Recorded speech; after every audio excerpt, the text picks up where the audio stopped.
All right, so the stress hair loss connection. So when we are experiencing stress, whether it's physical, chemical, or emotional stress, physical stress is a trauma, you got injured, you fell. Emotional stress is a relationship issue, a work issue, a finance issue, right?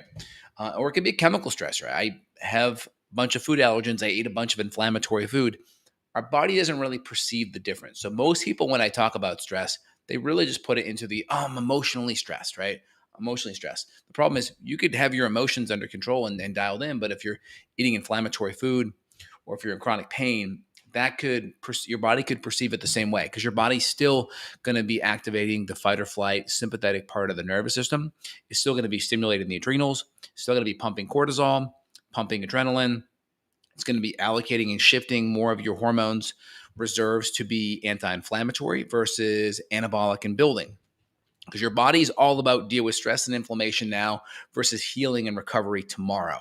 And so when you look at hair is just protein, right? Hair, this is keratin, right?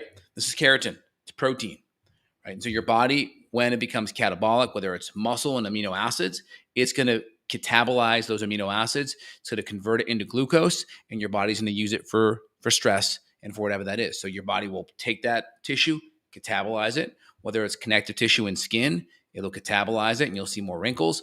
Whether it's bones, cartilage, joints, your body will always catabolize that tissue because it's using it as a fuel source to help overcome that stress. Now, from an anthropological standpoint, when we were stressed, it was typically something we had to fight and flee right away to get out of it so we could survive. And so our body would typically, on instantaneous fuel sources, it would want to use glucose. And so our body's taking these connective tissues, these proteins, these nutrients, and they're catabolizing it and converting it into glucose. So our body has instantaneous fuel source.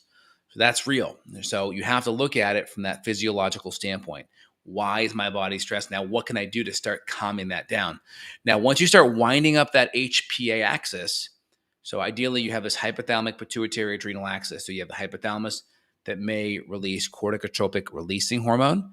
Then our pituitary makes adrenocorticotropic releasing hormone. Then that talks to our adrenals to make cortisol. And that feedback loop is cortisol goes up, corticotropic releasing hormone goes down, thus adrenocorticotropic hormone goes down, thus cortisol goes down. So it's this feedback loop that happens with female hormones, whether it's gonadotropic releasing hormone and LH and FSH, and then progesterone and estrogen, or whether it's TRH, thyroid releasing hormone from the hypothalamus, to thyroid stimulating hormone from the pituitary, to T4 to T3. So every hormone has this hormonal cascade, this domino rally that has to happen.